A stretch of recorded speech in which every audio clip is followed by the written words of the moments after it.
menya baho neza niyo kurikiye muri kano kanya mu biganiro byacu bitandukanye ni MBN Inganji TV. Icyo tugamije no kugira ngo umenye ubeho kandi neza.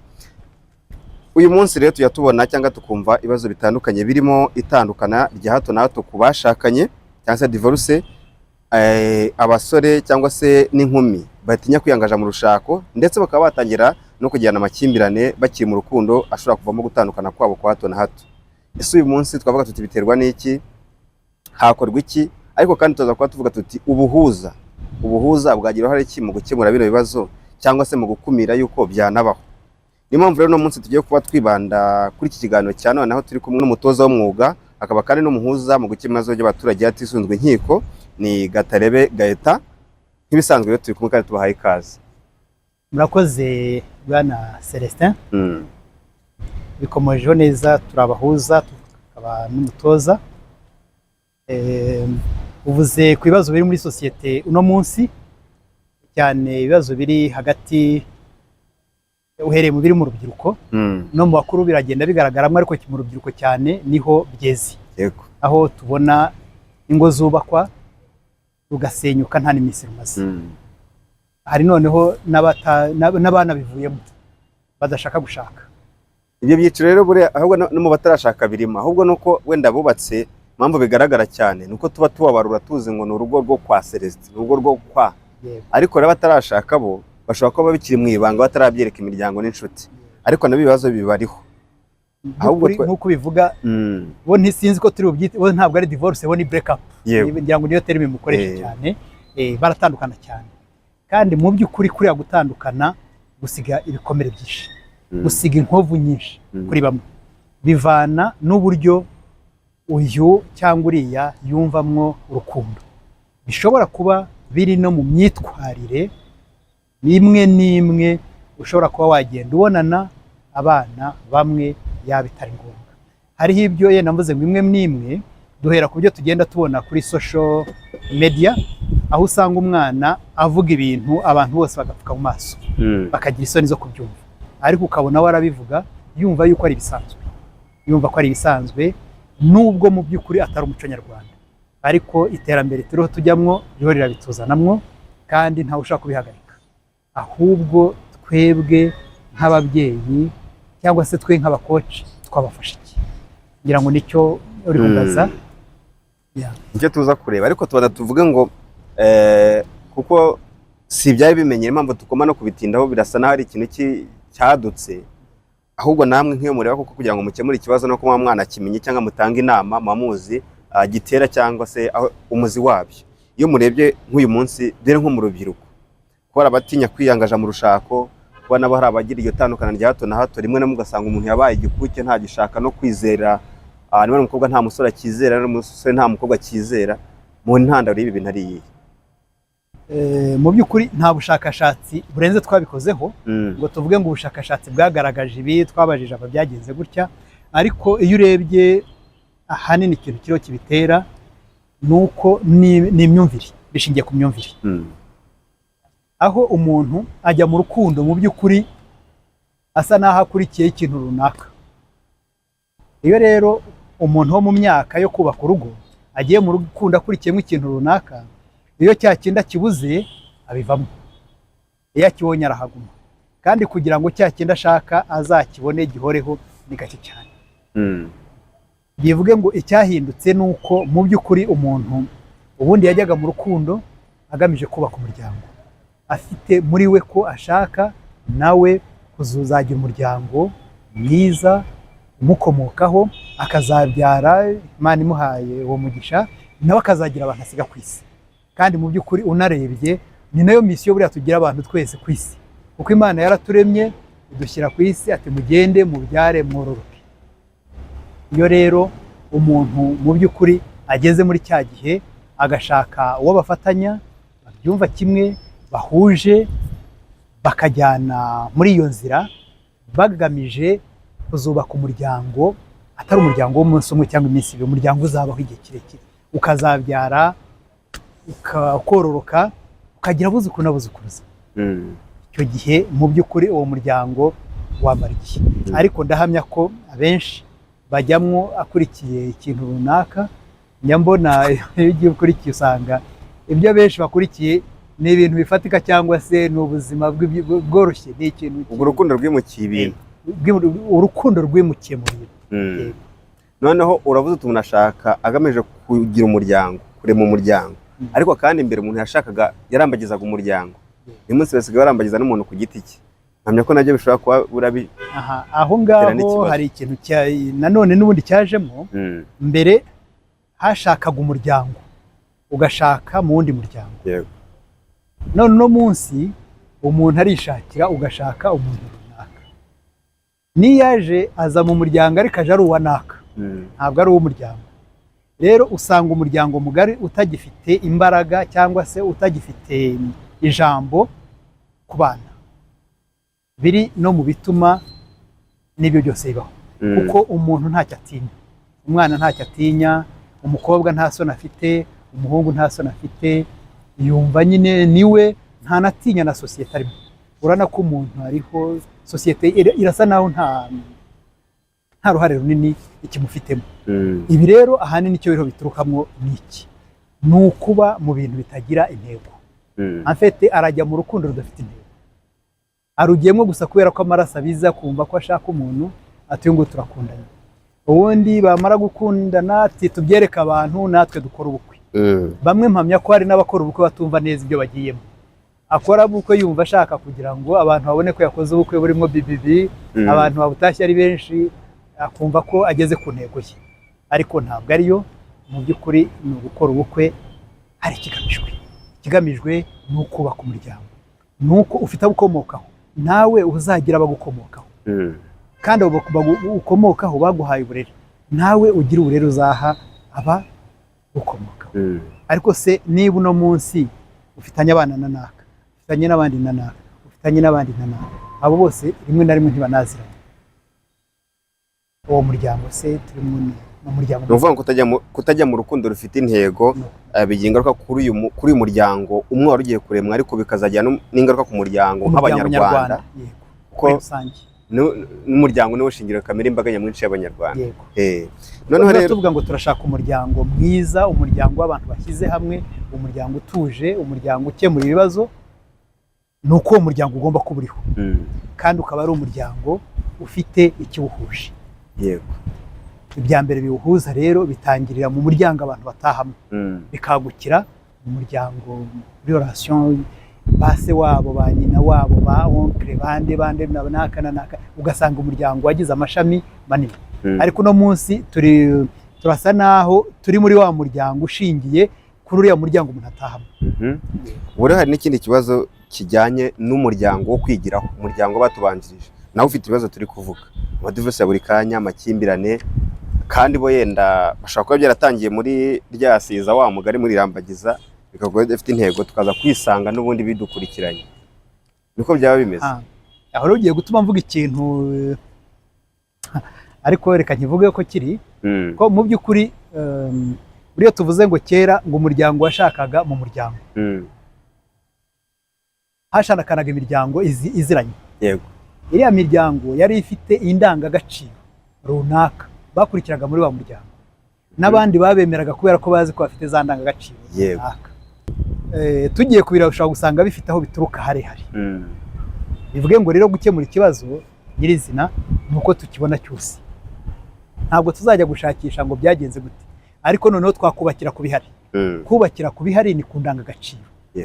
Si ukuvuga ngo ese indangagaciro zigize uyu muhungu ni izihe, indangagaciro zigize uyu mukobwa ni izihe. Nibura muri 5 umuntu wese ashobora kuza akavuga ko uriya muntu n'uyu n'undi n'uyu bahuriye kuri 3, urwo rugo rwabaho. Nta cyarutuma urwo rugo rutabaho uko byabakoze. Nibyo rero no usanze abantu bo ubwabo izi ndangagaciro uko kwiha inama cyangwa se kwitoza bo ubwabo cyangwa gutozwa n'abari hafi yabo biragenda bikendereka. Niyo mpamvu hakenerwa umutoza w'umwuga. Umutoza w'umwuga haba kuri bano batari bashaka kuko ibibazo bibariho n'abashatse bibariho, umutoza w'umwuga cyangwa se ubutoza bizafasha iki? Mu by'ukuri nk'uko nakubwiye twanabiganiriye no mu bindi biganiro byashize. Umutoza w'umwuga abafasha kwimenya, cya mbere no kwimenya, yego, ukamenya uwo uriwe na za ndangagaciro zikugize ukazimenya, ukamenya n'uburyo usoma isi, imyemerere.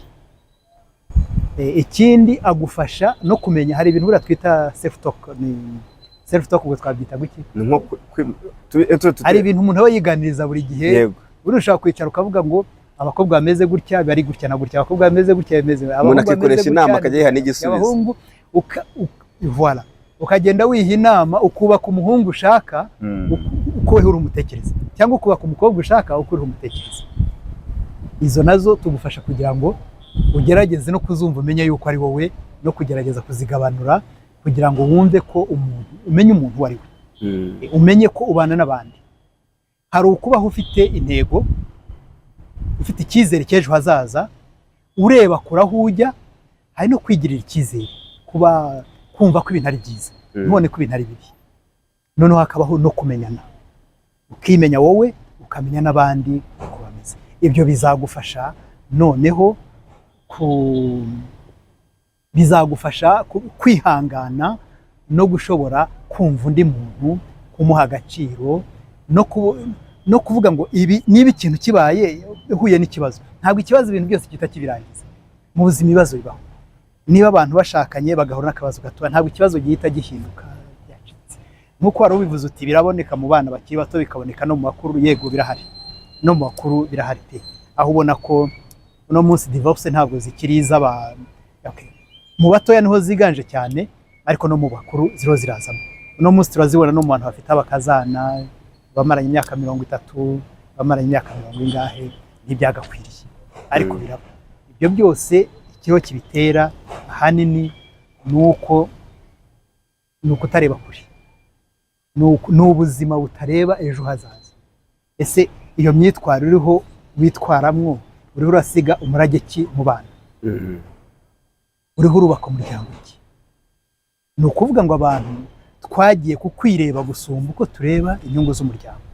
Tugomba rero mu by'ukuri twe nk'abakoci icyo twabafasha nuko tubibutsa yuko umuryango urahari, kandi bakareba ibintu birebera ubuzima kuri uno munsi n'ejo, nibarebera ubuzima mu myaka myinshi iri imbere. Kuko uno munsi ndaha, ariko mu myaka Imana nintiza ubuzima, mu myaka 30 yindi nzaba ndi muri 80, kandi nzaba ngihari nkivuga ibintu bijya gusa n'ibi. Rero ntabwo uno munsi nakwicara ngo numve nkaho isi izarangira hirya y'ejo ya. Ibyo rero, iyo rero utarebye kure, nicyo gituma abantu kumva ngo abantu barapfa imitungo. Imitungo ni iki? Imitungo ni iki? Mwarayishatse murayibona, hari n'igihe ihomba ikagenda. Urayishaka mukayifa n'umuntu, yewe ukayibona ukayijyana, nyuma y'ibyumweru cyangwa y'amezi ugasanga ntayifite. Mwese mwa mwarapfuye iki? Ibintu ni ibishakwa. Ibintu ni ibishakwa. Ntabwo ibintu ari byo byakubatse umuryango. Umuryango wubatswe n'ibindi birenze. Umuryango wubatswe n'inyungu z'umuryango, ko ukeneye kugira umuryango uzasiga umurage ku isi. Ese uzavuga ngo wasize iki ku isi? Ubundi kera bareye kwivuga, iyo umuntu yapfaga adashatse baravuga ngo arahambanwa ikara, yabaga azimye. Donc ni ukuvuga ngo nk'uko ikara rizimye nawe yabaga azimye. Nta muntu wifuza guhambanwa. No kudashaka ngo urubyiruko ntirunabizi, akazaba nabaguye kuyishyiga. Kugira ngo urubyiruko ntirubizi yuko guhambanwa ikara, ngira ngo ntibajya barabizi ubwo. Ntago babizi, ariko babizi. Urasanga umuntu nta kintu abuzi, yego afite byose, ariko ntashaka kubaka umuryango. Ukibaza ngo ni ikibazo kigira, hari ikibazo ufite ati ntacyo, none ati ntacyo, ikibazo se ni iki? Ariko mu by'ukuri uriya mwana ababaza ababyeyi, kuko ababyeyi bo nkanjye n'abandi uko batekereza, bo barebera mu nyungu z'umuryango z'ejo hazaza. Kuko umuntu wese yifuza ko yazagira abandi bantu asiga ku isi, kuko nayo misiyo gatwahawe. Nk'uko nabikubwiye nti Imana yaraturemye ati mugende mubyare mwororoke, noneho weho ntushaka kororoka. Urumva ko uwo muntu mu by'ukuri uzabibazwa rero, uzanabibazwa n'imbere y'Imana. Niko mbitekereje, niko mbyumva rero, n'imbere y'Imana azabibazwa. Kuko naguhaye, nagushyize ku isi, nguha n'ibintu, nguha n'ubushobozi bwo guhana ubushobozi. Kuki utashatse? None yatare ntiyagiye akayitaba mu bitaka rero. Kiko benshi nibyo barimo, benshi. ure turi gushaka igisubizo n'abadukurikiye babimenye, tunabwira ngo mukande subscribe kugira ngo mujye mukubasha no kubona ibiganiro ku gihe. Turi gushakira igisubizo cy'ibibazo turi kuvuga haba mu batarashaka haba no mu bashatse, ariko tugashaka igisubizo kinyuze mu butozi. Umuntu agatozwa cyangwa se akigishwa agomba kubana n'undi hakiri kare. Ngo nagira ngo mpite mvuga ngo umuntu akwiye gutangira n'urugendo ryari, akwiye gutangira gukenera umutoza ariko w'umwuga ryari? Ni igihe atangira urugendo rwa fiançailles agitekereza, ubundi yakanabitekereje agitekereza kuvuga ati nzashaka. Ubwo ariko n'umwana avuga ati ngiye nzubaka inzu, nzashaka, nzagira gutya. Umwana icyo gihe aba akiriye agikurikiranywe n'ababyeyi, kandi nawe wabibonye yuko ubwo tuvuga imyaka y'ubukure, ku myaka y'ubukure y'umuntu ufite ubundi umutoza igihe atangirira guhera ku mwana ufite imyaka 12 n'ibiri tumuganirije, aribyo twita vision board. Yego, vision board ni vision ye, kumwereka icyerekezo cye, kumufasha kugira icyerekezo cye, tumufasha gucreate vision board. Yego, akagira vision board. Muri iyo vision board azashyiramo no gushaka, azashyiramo kwiga, azashyiramo gushaka amafaranga, azashyiramo byinshi. Izagenda ihinduka, ariko azari ibindi azagenda yongeramo mu gihe runaka, abisimbuza ibindi kubera ko hari ibyagezweho. Yego, ariko bimufasha kugenda afite icyerekezo. Bivuge ngo umuntu wese dushobora gutangira kumukocinga mu by'ukuri ku myaka yo hasi, ahubwo n'abarimu tubakocinge nabo bashobore kugira ya vision, bagende bayishyire mu bana, kuko ntabwo abana bose bazaza hano. Ariko ku mashuri yabo bagomba kuba coached. Umubyeyi yaza kugira ngo n'icyaho umwana akize. Yego, umwana ku bwanjye ari je ngira inama nabwira nti akiza mu wa mbere yakaza afije ahita akora vision board yishurajemo, no mu rugo yakagombye kuba yisize. Ngiye ku ishuri, ngiye gukora ibi n'ibi, niyo yagukorera yo ku ishuri, ariko byaba byiza akoze iyi myaka yo ku ishuri, akora avuye ku ishuri akakora nuko ubuzima bwe buzagenda. Noneho yajya ku ishuri ya yindi twamufashije yakoze, izamufasha kwiga neza. Niba avuze ati ndangije icyiciro ngiye muri iki, azakigeramo afite aho agana, kuko ntabwo uzavuka ngo ndashaka uwo muganga uzabitekereza ugeze mu wa 6. None se niba utarize amashuri akugira umuganga uzahurira he nabyo? Ariko niba ubikunda uzabitangira ukigera mu wa mbere, utangire kubitegura ku buryo mu wa 3 bazaguha ya mashuri akujyana kwiga bya bindi ukunda. Rero nubigeraho ubwo nta handi uzahagera. Noneho reka tujye kubashakanye ko ari bo waruhereyeho. Bo mu by'ukuri ugitekereza uti ngiye gushaka, uno munsi ngiye gushaka wa muntu, noneho kubera ko wari ubifite kuzashaka, noneho ugiye gushaka wa muntu uranamubonye. Ariko umuntu ababanje kujya mu rukundo akagerageza akiga kuri mugenzi baraza nyine bakiriho bagishakisha, umwari kibaza kundi bashaka kuza tukabafasha kwiyumvanamo. Umwe akumva undi akamwiyumvamo. Ni ibiki by'umumaro nkwiye kugenzura? Indangagaciro izo zane niyo mu mwigisha. Yego, indangagaciro, kuko niba bafite indangagaciro zihabanye ukaba umushaka, ugomba kugira za ndangagaciro nibura zegeranye n'izuba. Amfete abantu barubaka bari mu munyenga, wa munyenga washira ati nzakwica kugira ngo ndagende, undi nawe yabyumva ati azanyica nanjye ndagiye. Kubera yuko bombi mu by'ukuri cyambere nuko utagira icyerekezo. Baje nk'ibyo twari tuvuze bya vision board, bakagira vision board y'urugo rwabo, bafite ubusa cyangwa se bafite ibimeze gutya, batangiranye gutya, ariko bariho baragaragaza aho bazajya. Mu gihe babyumva kimwe bombi, it is a family vision board. It is not, ntabwo ari vision board y'umuntu, ni iya bombi. Yego, bose bazakorera hamwe bagana ku ntego zimwe. Kuko muri iyo vision board bazashyiramo abana. Niba badashyiramo abana ntukura byumva yuko iyo couple bombi barabyemeranya ko batazabyara, ahiganura humva.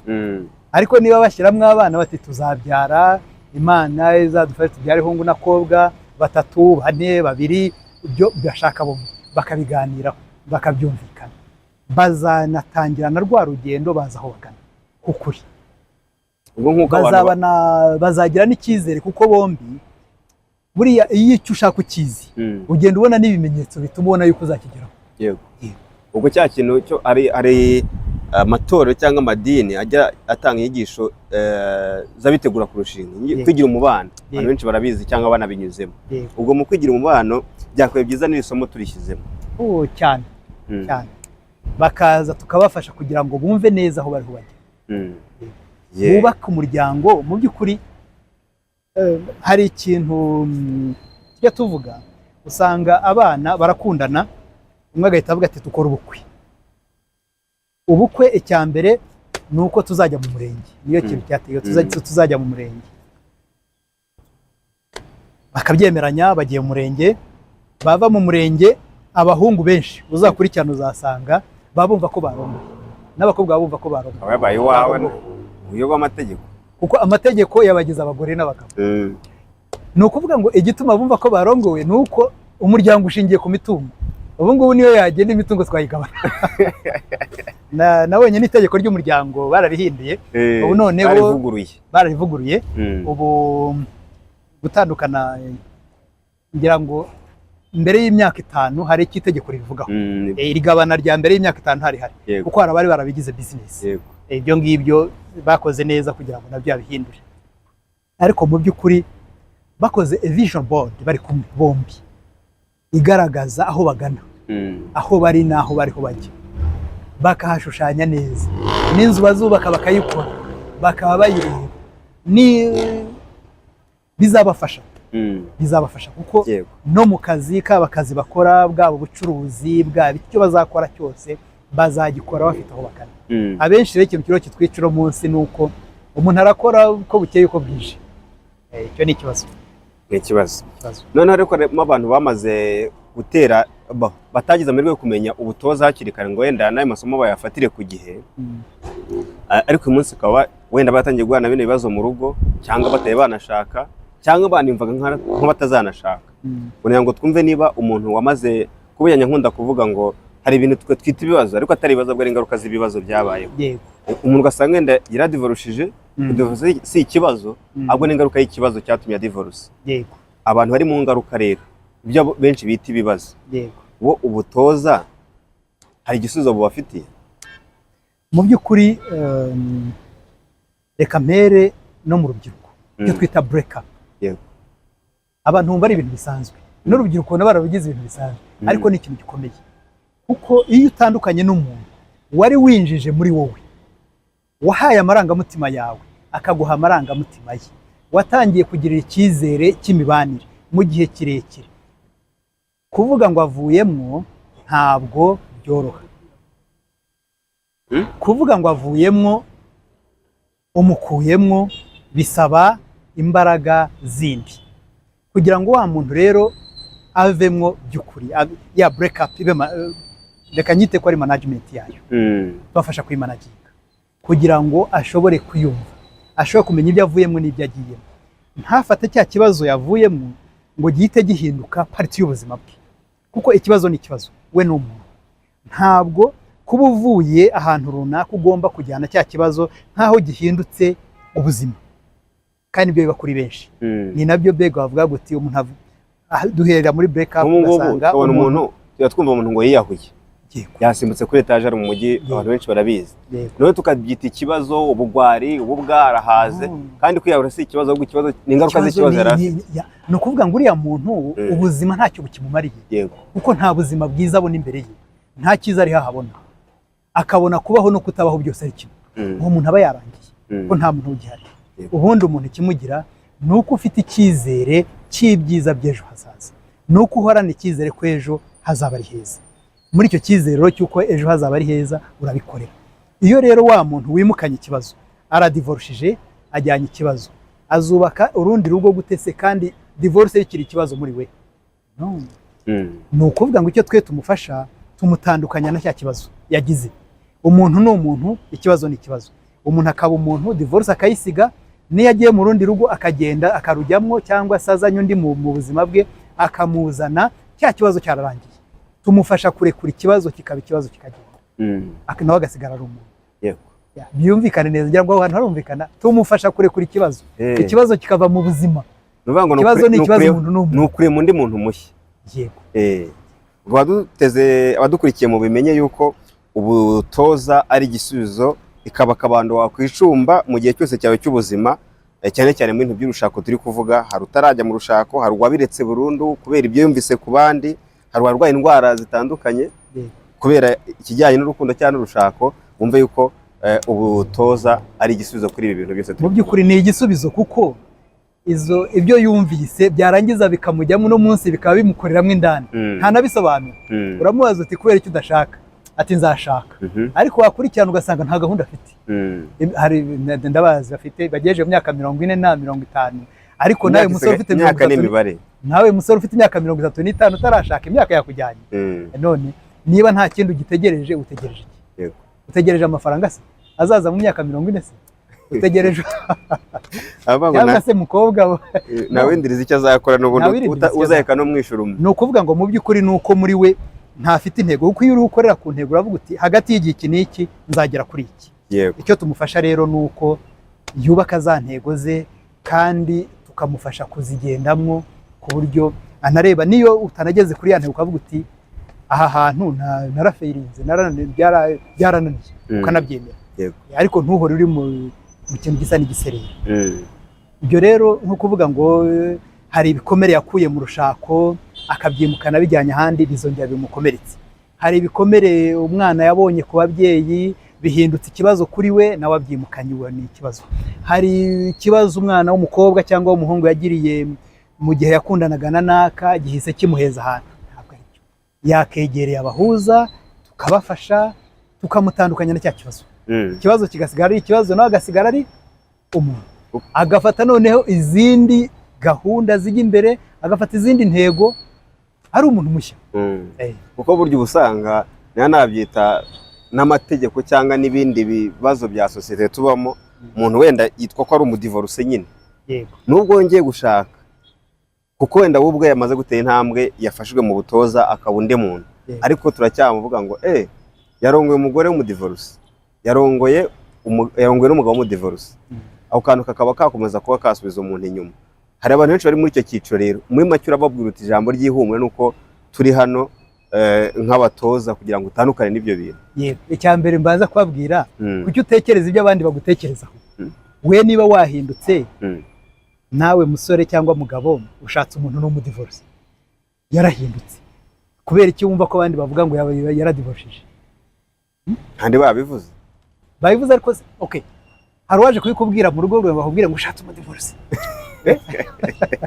Kuki wicara ukabona ko abariho baganira ugatumva ko bari kuvuga, ukumva ko bariho bavuga ibyo ni biri muri wowe, kandi ugira ngo niba banabivuze babavuze n'ukuri, ibyo bavuze baradivorshije. Ariko uruwundi kandi wagiye kumushaka uzi ko yadivorshije. Yego, kandi nawe mushatse uzi ko yadivorshije. Kubera iki cyo kigaruka nyuma y'icyumweru kimwe ugasanga nibyo batangiye no gucyurirana n'iki, ntabwo bikwiriye. Ubwo no kuvuga ngo abantu bagira inama abandi bati se wahoze abakobwa gushaka uriya mugore w'ubyaye kanga wananiwe n'urushako, ushaka uriya mugabo, baba babeshya abo bantu, cyangwa se wenda nuko batanga izo nama mu gihe kitari cyo.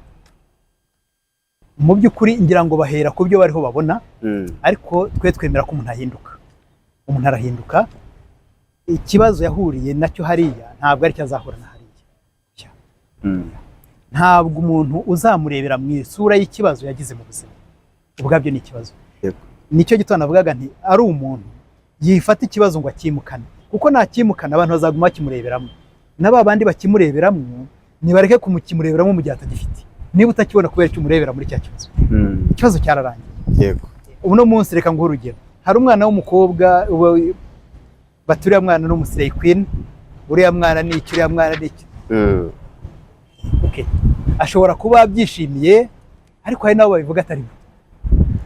Yanganira n'abasore babaza umusore kuko udashaka ngo abakobwa barabuze. Nibyo se hagarara hano urebe, nta bakobwa ubona hano ku muhanda bariho batambuka. Agatavuga ati nese nta basore n'abari batambuka, nese bari bose si bazima. Nese umuzimu urashaka uremye, arashaka uwaremye. Uwaremye se none se we ko ari hashaka uwaremye, we yariremye. Erega namenye ko n'abari abandi uwo bashaka nawe baramufite. Bashaka nawe afite wari hashaka. Uko utakwemera abantu bose niko n'abantu bose batakwemera. Ariko ufite uwo we nibura we. Ari ikibazo nikize kubaza abantu, namaza ni wakwemera kubana n'umuntu ufite imico cyangwa uteye nk'uko uteye, wowe uriyizi, urese abayizi burya. Yego, utuntu akora ku ruhande. Ntabwo umuntu aba atuzi neza. Oya, fata urugero udukosa iki twita kibi udukosa yego utuntu twose uko ari umuntu washakanye n'undi yagiye mu tuntu kutumanyanga twe azi ukuntu naduhisha nyine akatworoza nabana ntiwakamera gushaka n'umuntu ufite imyitwarire nk'iyo ufite benshi bati menye ko bayifite tizanazapfa ntanashatse ati zuko umuntu umeze nkanjye yakubaka ate ati yakubaka gute ati nkeneye umuntu utandukanye n'ukomeza urumva we afite ariyizi yuko afite defu ariko arashaka umuntu uri yego w'igitangaza none se nibyo uwo muntu uzamukura hehe urashaka igitangaza utari igitangaza n'ikindi kibazo kiba gihari niba wenda tuvuge hari ikibi njyamo abenshi usanga aribo mpurirayo nyine abagiye mu byiza nabo siho nagiye kubabona rero biragoye none se uzahurira he reka dufate urugero niba ujya gusenga uzahura n'abasenga niba ujya mu kabari uzahura n'abajya mu kabari niba ukora uzahura n'abantu mu kazi niba ujya mu itorero ribyina uzahura n'abajya mu itorero ribyina niba mujya kuraguza uzahura n'abajya kuraguza donc ibyo ukora uzahura n'abajya muri abantu bareka gushakira impapuro n'amakaramu muri busheri yego uzazishakira aho ziri uzazishakira muri papiteri yego nibyo rwose abantu bumve rero agaciro k'ubutoza bumva agaciro ko gukemura ibibazo by'abaturage tusunzwe inkiko bumve impamvu abatoza b'umwuga bahari akaba ari no mpamvu nahita mbabwira nti C&M conflict solution ni igisubizo kuri twese twakomeje kuvuga tuti abakeneye ubutoza nibaze bafashwe ibyiciro byose twaje gusanga rwose ubutoza buri wese abukeneye mu buzima bwa buri munsi C&M conflict solution ukeneye serivisi z'ubutoza ndetse n'ubuhuza yayisanga hehe C&M conflict solution ifite office hano ku Gisimenti ahazwi muri general ya Gisimenti ni ku muhanda ugana kuri stade imbere ya Zaria Court uri ku cyapa neza kiri kuri Zaria Court ukareba hejuru ukareba inzu iropoze yanditseho Rubis Plaza uzabona icyapa cyanditseho C&M conflict solution ni icyapa kiri mu kuboko kw'iburyo mu nguni icyo cyapa uzakibona turi hejuru neza turi munsi ya kiriya cyapa muri etaje ya 3 niho dukorera uhasanga abatoza uhasanga abahuza abari mu bibazo turabahuza abashaka ko tubatoza turabanza tukabatoza yenda mbaje nkunabikomozaho twebwe nushaka ubuhuza ubwo ari bwo bwose tubanza kumutoza kubera iki kuko akenshi twaje kubona ko abantu benshi baza bari mu bibazo ariko n'ikibazo ubwacyo batakizi icyo bariho bita ikibazo atari ikibazo ugasanga hari ikibazo cyabayeho ahubwo bya bindi byabyuririza byacyo nibyo bariho baza bararwana baratukana barasuzugurana barakubitana ariko wajya kureba mbere yo kurwana hatangiye iki nuvuga ngo bari kuzana ingaruka ntibari kuzana ikibazo bari kuzana ingaruka ntibari kuzana ikibazo twere icyo tubafasha turabanza tukabafasha gushaka ikibazo cyabo iyo bamaze kukibona bakareba nawe cyatangiriye nibo ubwabo bo kwemeranya niba bagikemura cyangwa se bakomeza inzira barimo ariko akenshi bahitamo inzira yo kumvikana yo kubana kuko iyo ari aba bana bafite intego nzima bafite icyerekezo cy'ejo hazaza cy'umuryango wabo cyaho baganisha umuryango cyaho baganisha abana cyaho baganisha ababanyi babo mu by'ukuri abo bantu akenshi ikibazo baragikemura ari nacyo gituma ku bwanjye mvuga ngo coaching na mediation ni igisubizo kuko iyo ubikombinye ukubifatanije byombi bitanga igisubizo cyane ko n'ubivuyemo agenda nawe agize ubumenyi bushobora no kubafasha kuganira ubutaha ku buryo ikibazo hagati y'abantu babiri baragikemura hanini rero ngira ngo wabonye ko twibanza hanini ku bibazo byo mu muryango cyane ko ari byo biremereye abantu benshi no munsi ariko n'ibindi tubijyamwo bya bibazo byo mu bucuruzi ibibazo byo mu ariko hanini turi mu mibanire kuko imibanire iraje ishinga umuntu wari we wese umubyeyi wese iyo yumva ngo ingo zirasenyuka zibubaka cyangwa ukabona umusaza n'umukecuru bari ku karubanda birababaje birababaje icyo gitwa tuvuga duti nibaze tubafashe boye kwishyira ku karubanda nta mpamvu namwe muri mu rugo mukaba mubyuka mutukana murapfiki nimuze tubafashe hari n'abandi benshi abana n'ababyeyi babo bahanganye ntibirajya hanze ariko biracecetse aho umubyeyi ati mwabana mwe numva ntacyo nabaha kandi akibishaka yaravugaga ngo ndiho ndabishakira abana ariko ageze aho avuga ati abana ati banjye njye sinabyaye naherekeje abana. birababaje birabaje. Umuryango umeze gutyo muduhamagare, twe turi flexible, coaching zacu zishobora kuba online cyangwa se zikanabera. Nicyo nangiye kuvuga kuko twabarangiye aho ariho, ariko hari n'abantu batakoroherwa no kuhagera cyangwa se atari na ngombwa. Niyo waba uri no mu Burayi, yego, niyo waba uri mu ntara, yego, dushobora kuba coaching. Coaching zacu reka nababwire produit dufite, mushobora no gutumira umuryango wanyu ko muvukana n'ababyeyi banyu n'undi muntu mwumva mwifuza, mwese mukajya hamwe tukaba coaching kuri televiziyo. Ubu ngubu ikoranabuhanga ryaroroheje, ukajya kuri televiziyo muri ahantu hamwe, cyangwa se umwe wese ari kurya n'undi ari kurya, hose dushaka kuba coaching. Kuri Zoom turaganira nk'uko tuganira, ibyo tuganira hari exercice tuhazo gukora, ibyo tuzibahaye buri umwe wese arazikora mu kazi kaniraho, tubafasha kugira ngo mwitekerezeho kandi muragenda mukagera kuri bya bindi bibahuza mu muryango, ku buryo na twa tubazo twari duhari mushobora kudukemura. Ubwo ufite ikibazo n'abaza rero hano, abaje hano bo ni byiza bazaze, dufite ahantu ho kubatoreza habugenewe, hari aho umuntu yaba ari hose dushaka kumutoza, ari abantu ku giti cyabo cyangwa se ari families, byose turabikora. Twebwe turaboneka igihe cyari cyo cyose, duhana gahunda igihe cyo kuba twaza kuganira. Yenda nanababwira ikindi, mu gihe kiri imbere turateganya na online coaching, ariko tuzayikora abantu niba bino biganiro tubaha bakoze subscribe ari benshi, bakabireba ari benshi, ukabona yuko tubibahaye online, icyo gihe twakora ibyo space, aho dushaka kuganira n'abantu benshi bari kuri space, ariko habayeho uburyo buto cyane bwo kwishyura buri busanzwe, ushaka gufasha abantu buri affordable ku muntu wari wese. Yego, birashoboka. Ubwo n'abandi bose bashobora kuba bafite itsinda cyangwa se abantu runaka, ashobora kuba ari mu kazi, bishobora kuba ari imiryango itari iya leta ifite abantu ihuriza hamwe na leta ubwayo, itsinda ry'abantu bega bari hamwe bashobora guhamagara umutoza cyangwa se muhuza umwuga, kandi akaza akabafasha none gutera iyo ntambwe bakahinduka ibyaremwe bishya. Baba ari abakozi mu kazi, biriya twavuga ngo abakozi ntibishimye, ngo abakozi abariho bashwana, turabahuza kuko umuntu bashwanye n'uwo bashakaye cyangwa n'uwo bakundana n'undi mu kazi nta musaruro atanga. Turabatoza, ugasanga muri corporate hajemo klima nziza, abantu baravugana baraseka, abahoraga barebana umwe ngo nakarandebera ngo arangenza bikavamo, ugasanga abantu ni abakorege barakorana. Buriya abantu bamarana amasaha arenga 8 ku munsi, ni abantu bakagombye kwabana neza. Buriya rero iyo ubonye baregana bari muri ibi na biriya birababaje. Usanga mu kigo kimwe harajemo ama opposition, ugasanga harabo kwanaka nabo kwanaka, biriya birababaje cyane, ntibinakwiye. Cyangwa ugasanga abantu barakora bya nyirarureshwa, ngo naka ngo sinakora ibinaka banaka bitagenda gutya bitagenda gutya, ntabwo bariho bateza imbere ikigo ku nyungu z'ikigo. Batwegeye baduhamagare tuze turafashiriza abakozi, haba muri HR, haba muri mbega abakozi bose tubafashe ku buryo umusaruro w'ikigo wiyongera, abakozi bakunda ikigo bagikorere bakibonamwo.